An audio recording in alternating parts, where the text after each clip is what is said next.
وجود رکھتی ہیں لیکن انسان انہیں دیکھ نہیں پاتے۔ جسم ٹائم اور اسپیس میں قید ہے، ہم مخصوص علم کے لیے قید کر دیے گئے ہیں۔ اس کے علاوہ ہم یہ جاننے کی کوشش کریں گے کہ روح کیا ہے، جنات کیا ہیں اور آخرت کا وجود کیا ہے، جنت اور جہنم کا وجود کیا ہے۔ اللہ تعالیٰ کو دیکھنے کے لیے جسم کی ضرورت ہے، ٹائم اور اسپیس سے آزاد ہونا ضروری ہے۔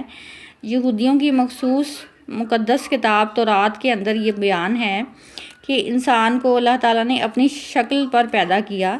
بائبل میں حوالہ ہے، قرآن پاک میں ان تمام دعووں کو یہ کہہ کر جھٹلا دیا گیا ہے کہ اللہ تعالیٰ کی مثال موجود ہی نہیں ہے، تصور بنانا ممکن ہی نہیں ہے، یہ راز قیامت کے روز ہی ظاہر ہوگا۔ اس کی مثال ہے کہ آپ کمرے میں قید ہیں، کھڑکی بھی نہیں ہے۔ اگر آپ باہر کی دنیا کو دیکھنا چاہتے ہیں، یہ دنیا ایک کمرہ ہے اور باہر ایک آخرت کا مقام ہے۔ جسم کو ٹائم اور اسپیس سے آزاد ہونا پڑے گا۔ اگر انسان سورج کو بھی کچھ سیکنڈ کے لیے دیکھے تو اس کی آنکھوں کی پتلیوں کو وہ جلا سکتا ہے۔ اسی طرح سے جو ستارے ہیں انہیں بھی ایک بڑا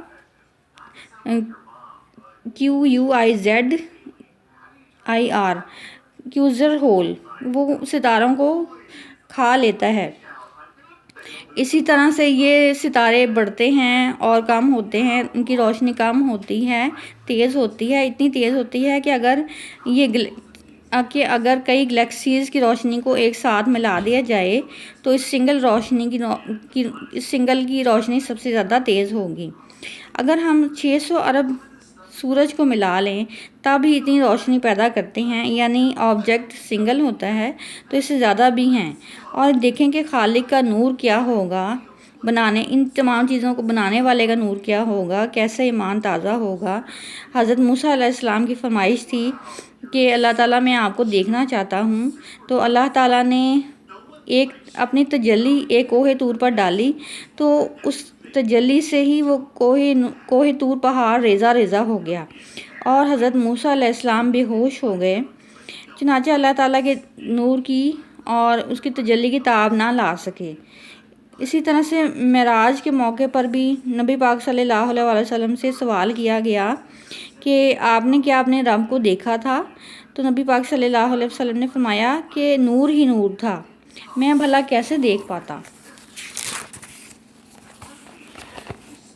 اور ایک حدیث کے مطابق حضرت ابو ہریرہ رضی اللہ عنہ نے فرمایا کہ حضرت رضی اللہ عنہ نے کہا کہ میں نے نبی پاک صلی اللہ علیہ وسلم کو فرماتے سنا کہ اللہ تعالیٰ کی ذات نے روشنی یا نور کا حجاب لے رکھا تھا، پردہ جو ظاہری حسن کو چھپائے یا ڈھلنے کے لیے استعمال ہوتا ہے۔ اگر اللہ تعالیٰ پر وہ نہ کیا جائے تو یہ دنیا وقت سے پہلے تباہ ہو جائے گی، کیونکہ انسانی آنکھ نے ایسی تو نہ کوئی چیز دیکھی ہے اور نہ کبھی دیکھے گا۔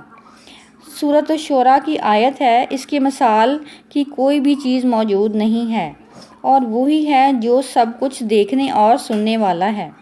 سورۃ الانعام ہے، آیت 103، اس میں فرمایا گیا ہے کہ آنکھیں اس کا احاطہ نہیں کر سکتی جبکہ وہ سب کی آنکھوں کا احاطہ کر سکتا ہے اور وہ بھید جاننے والا ہے۔ نیند خواب میں اگر انسان کی آنکھ کھل جاتی ہے تو وہ دماغ کی وجہ سے ہے کہ دماغ سوچ رہا ہوتا ہے کہ انسان کے مرنے کے بعد کیا ہوگا۔ انسان کا دماغ بھی محدود ہے کیونکہ بعض چیزیں اس نے محسوس نہیں کی ہوئیں یا اس کو ایکسپیرینس نہیں ہے، اس لیے دماغ کی لیمیٹیشن کم ہے کہ وہ آخرت کے بارے میں یا مرنے کے بعد کے بارے میں سوچ نہیں سکتا۔ خالق ہی کو معلوم ہے کہ اس کی مثال بھی موجود نہیں، اس کے وجود کو سمجھ نہیں پایا کوئی انسان اور نہ ہی کوئی خواب اور نہ ہی کوئی آنکھیں۔ چنانچہ ان تمام چیزوں کو بیان کرنے کا مقصد یہ ہے کہ یہ دنیا ایک امتحان گاہ ہے، یہاں پر اللہ تعالیٰ نے انسان کو آزمائش کے لیے بھیجا ہے، درد دل کے لیے پیدا کیا انسان کو، ورنہ اطاعت کے لیے کام نہ تھے کرو بیاں۔ درد دل کے واسطے پیدا کیا انسان کو، ورنہ اطاعت کے لیے کام نہ تھے کرو بیاں۔ چنانچہ ایک بہت ہی بے بس مخلوق ہے جو کہ دنیا میں آئی نہ اپنی مرضی سے اور نہ ہی جائے گی اپنی مرضی سے. جیسے کہ میر نے فرمایا ہے، میر ایک شاعر گزرے ہیں، انہوں نے فرمایا ہے کہ کہیں کیا کوئی جو پوچھے ہم سے میر، کہیں کیا کوئی جو پوچھے ہم سے میر، جہاں میں تم آئے تھے کیا کر چلے.